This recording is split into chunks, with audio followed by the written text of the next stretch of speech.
এই হচ্ছে আমি আজ আপনাদের ঘুরিয়ে দেখাবো ঝাউদিয়া শাহী মসজিদ। তো প্রথমে আমরা যাত্রা শুরু করছি বাড়ি থেকে। ঝাউদিয়ার উদ্দেশ্যে আমরা ঝাউদিয়া মসজিদে যাব।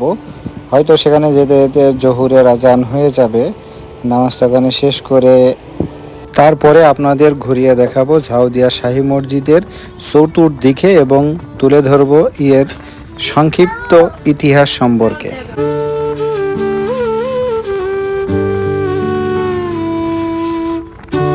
তো যাই হোক, প্রথমে নামাজ শেষ করলাম। নামাজ শেষ করে মসজিদের ভিতরেটা দেখেন, এটা হচ্ছে মসজিদের ভিতরের অংশ। উপরে কিন্তু অনেক সুন্দর এবং অনেক উঁচু, যার কারণে উপরে ফ্যান নাই, ফ্যানগুলো সব সামনে দেওয়া। নামাজ শেষ করে বাইরে আসলাম। বাইরের দৃশ্যটা দেখেন, অনেক সুন্দর একটি দৃশ্য। এখানে কিন্তু জুম্মার দিন অনেক মানুষ হয়, দূর দূরান্ত থেকে মানুষ কিন্তু এখানে মান্যত বা মনের আশা পূরণের জন্য অনেকে আসে এবং শুক্রবারে কিন্তু এখানে মেলা হয়। যাই হোক, আমরা শুক্রবারে আসিনি, সেই জন্য মেলা দেখাতে পারছি না।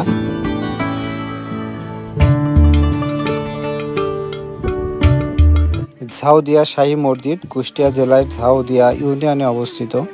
কথিত আছে ইরাকের শাহ সুফি আদারি মিয়া এই এলাকায় ধর্ম প্রচারের জন্য আসে এবং মসজিদটি নির্মাণ করেন।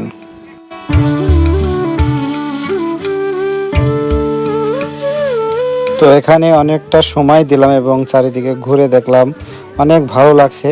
যেহেতু অনেক দিন পরে আসছি, এই জায়গাটা দেখতেও ভালো। মসজিদটা 3 গম্বুজ বিশিষ্ট একটি মসজিদ, আর মাঝখানে অনেক জায়গাও রয়েছে এখানে।